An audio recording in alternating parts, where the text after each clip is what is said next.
Hey, wardrobe here. It's the prelude. Some would argue that this is World War One and World War Two were one war. I could argue that. I could see that with a 20-year break.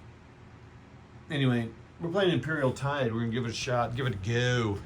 I bought this. I'll tell you right now. I bought it kind of as an easier Paths of Glory. Paths of Glory, I know, is super popular. I played it once with my friend Jay a billion years ago when it first came out.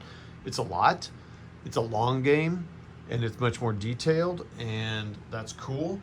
But I wanted something a little easier, but also give me a little bit of feel of World War One, give me a little bit of the history, and to play.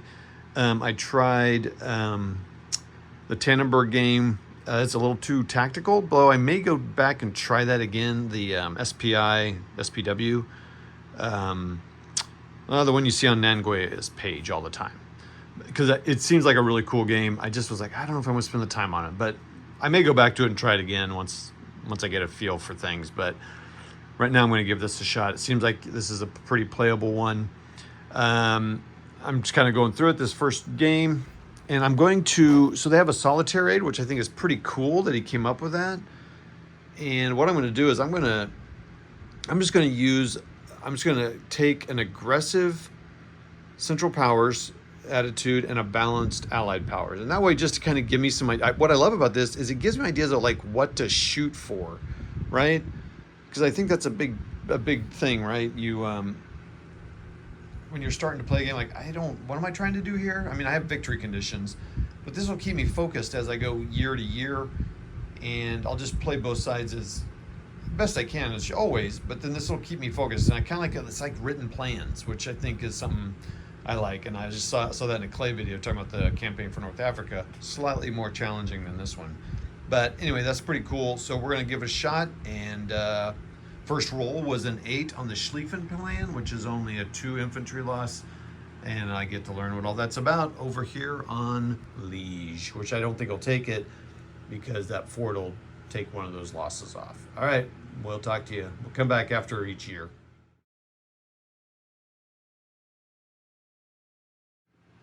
I should do some crazy voice. Here we are at the end of 1.1. Anyway, here we are at not the end. Not even close. Here we are at the beginning of a war that's going to be really fast and glorious for all the soldiers, and everyone's going to be all happy. 1914. All right. Well, 1914.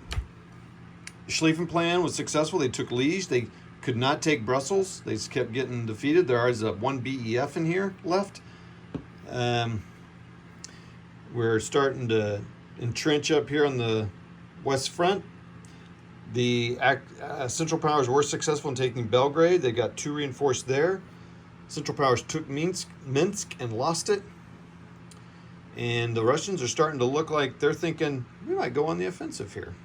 So that'll be interesting if that happens. That's kind of all that's happened. It's kind of funny, but there was more stuff that happened, but it's definitely World War One. I am playing using this as the kind of priorities just to have some goals here. I took Belgrade, but not Brussels. Allied powers held Calais and Cambrai, and they entrenched in the west, everyone's entrenched, except for Antwerp, but those guys just loaded up in there. So I'm playing Central Powers as aggressive, so they got to take Riga and Minsk. I just don't see how that's possible. Not Minsk or Riga. I mean, they're going to have to germ up, so I'm going to keep this side as is, and I'm going to bunch up here.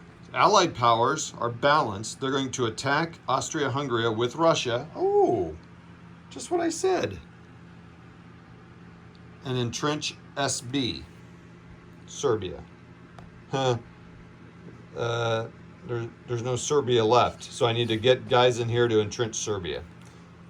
Okay, that's the plan. Now I got to figure out how to do the end of turn. So that's that. We'll talk to you. Pretty fun so far. It's 1915, halfway through the year. Halfway through the year of 1914, Paris is taken. The Germans poison-gassed Paris. The world cannot believe it. Of course, the Allied powers kind of started it. They gassed some people first. The Russians gassed Syrinets, I think, and they took it. And there's advancements on both fronts here. So There we go, but Paris is taken by Germans. Hey everybody, it's 1915, real quick head in here. Paris has been taken by Germany. They poison gassed Paris and then took it. There's only one infantry unit holding it. Looking bad, looking bad there. The Russians on the east front are pushing forward as well, so it's kind of looking good for both sides right now. They have taken 2 Austrian-Hungary towns, and as was commanded by their leadership. And so Germany's meeting that. Germany also needs to take these towns up here. That's looking rough. But Paris has fallen. Into 1915, here we go. Wow. What a turn for both sides, actually. Paris fell after there was a gas attack. Well, as you know. So nothing really changed from that last video. Kind of have this thing here. I thought people were going to be out of supply. Oh, the French did take Cambrai for a second. Then it was taken back. These guys would have been out of supply at the end of the turn. They couldn't have attacked or done anything, but they're fine. I thought I'd cut off the French from supply from Paris, but Nantes counts as one. So that's a bummer. It'll be interesting to see what kind of, progress, what should Germany do from here? I mean, they could get guys in these hexes here, or maybe these guys need to move back. I also need to see, I need to see, but there are mountains too. Some of them are mountains, like, man, there's forts here. Yeah, it's almost like, should I move back or do I start moving in here? Start moving units in here. Like, I want to reinforce success here and start maybe like lining these. They were supposed to take Riga and Minsk. Did not happen. Not even close. Not even close. Can I say it one more time? Not even close. I did save a card, so I didn't have to spend 2 points on it. So we'll see how that works out. That's probably something to think about and do more often. Russia was hyper successful in their attacks and getting here. Now they've left a lot of their country open. They should probably move forward here to start, protect some of this thing. I need to kind of see about victory point locations and all that too. I think only these are victory points. Yeah, these are victory point cities, just the red ones here. So, I don't know.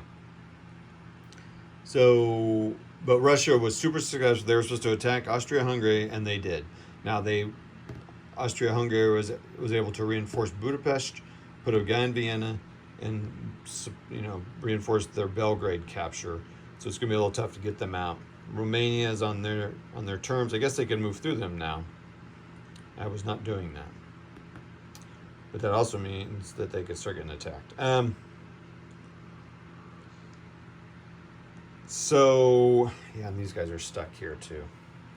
This is tough. So so what they're supposed to be doing: take Brussels, take Belgrade. They've done both those things. They did not take Riga or Minsk. Allied powers are still, well, now they no longer hold Cambrai. They still hold Calais. They are entrenched, but it's not doing any good. Balanced, they attacked Austria-Hungary with Russia and entrenched SB. Well, now I can entrench SB because there's someone there to entrench. 1916, it's going to be to take Verdun, take any Russian city. Take Verdun, any Russian city. Well, it's just only one guy in there, so. In any Russian city. Well, they need to kind of do that anyway. And Allied powers balancing that is going to be entrench Russians and reinforce Gallipoli, which they can do. Oh yeah, I didn't say that. So the British have landed in Gallipoli, the French in Salamanca. So these guys could what I think would be interesting is reinforce these guys and then start attacking. So if these guys should probably start attacking them to get them out. But this is all they can have in here. So they need to attack these guys before they start building up. And actually probably move. Oh boy. Okay. Fun stuff. All right, that's it. That's 1915. We'll see you at the end of 1916. Okay, end of 1916. We have 2 years left in this war. 2 years. 17 and 18. U.S. is coming on soon. Well, the big deal, the Russians got all these Germans out of supply. They have a solid line here now. This is still CP controlled, so I'll just move a guy over to make sure that that doesn't happen. So they still, but it doesn't matter. It doesn't matter because they have to own all three. Sorry for moving around. I'm all excited.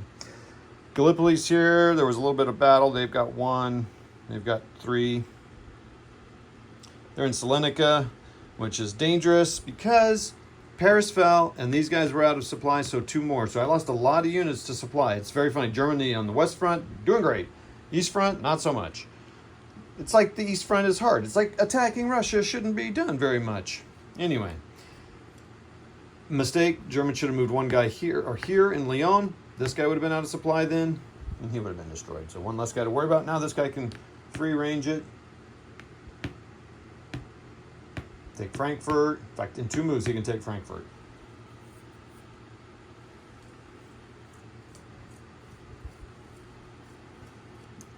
I mean, worth a try, I guess, but I just moved 1 guy here. So I just wonder if this guy should just start moving back to defend his motherland. Probably should. That's what he's going to do. Italy, I don't know what to do with these guys. Good Lord. Bros. Anywho. I'm still having a great time. The card flow, it would possibly be interesting as a solo play. You can use their solo bot. Oh wait, did I achieve the goals in 1916? 1916, take Verdun. They did that. And take any Russian city. Well, they did that. They took Minsk. Good job. So they succeeded. Allied powers, B. Entrench Russians. I did a couple. So I'd say not very successful. And reinforce Gallipoli. I did that. So success on their part. All right, so that is 1916. It's on to 1917. We'll talk to you. 1917 is done. It's moving into the last year of the war. The Axis power, the Central Powers are dominating. One big reason: Paris fell. Not Paris. France has fallen and surrendered. They are out of the war. That's huge. I did lose Nantes and Brussels for a second, but Brussels was a ridiculous thing. It was a dumb move, bad move. Nothing much is happening over here, boy. It's just it's the resources are dwindling. Austria-Hungary did move into Italy. He'll be gone, and he'll be gone because Paris surrenders. No resource points for them. Britain moved into here from Gallipoli to there. It tried to attack Constantinople. They really need more guys than that. The U.S. will bring some dudes in, so I'll pay for that card. And we'll see what happens with 1918 cards, but wow. In 1918, so attack Russia. No, I did not do that. I did attack Italy. I attacked with Russia. Not really, because I messed up some order of things. I did not recapture Belgrade. Allied powers is not. And then in 1918, it's going to be a full-out assault in the west. That's done. And take full assault in the west. And then balance, take back Liege. Retake any Italian areas held. Yeah. Oh, take back any Italian areas. Okay, well, they can do that. I mean, they can move guys in here. They can full assault in the west. No, I'm going to take back Liege. Take back Liege. Yeah, that's not happening. Okay. It might happen. All right, that's it. So I'm going to take back Liege and retake any Italian areas. Okay. And I'm going to full out assault in the west. I don't think so. Because I don't need to do that. Maybe I'll try to do something here. But I think I just need to really reinforce these areas. Oh, and I'm out of 1 chits. I'm out of 1 counters. Because I need to combine troops. So, yeah. Well, that is the end of the war. The victory points are 3-1. I think, but it's so interesting. I think generally, I mean, it's a crushing, to me it's a crushing victory. Now, they did not take Kiev. So they took Paris, but they didn't take either one. They didn't hold Paris, and they didn't have Berlin, the Allied powers. I mean, all they had to take was Berlin. It's pretty crazy.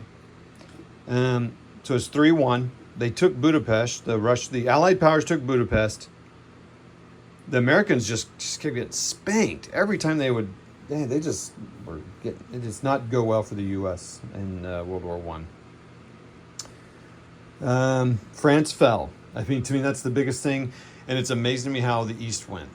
Boy, and I think I'll probably do a separate video for this because this could go on. This is already a long video. Great time.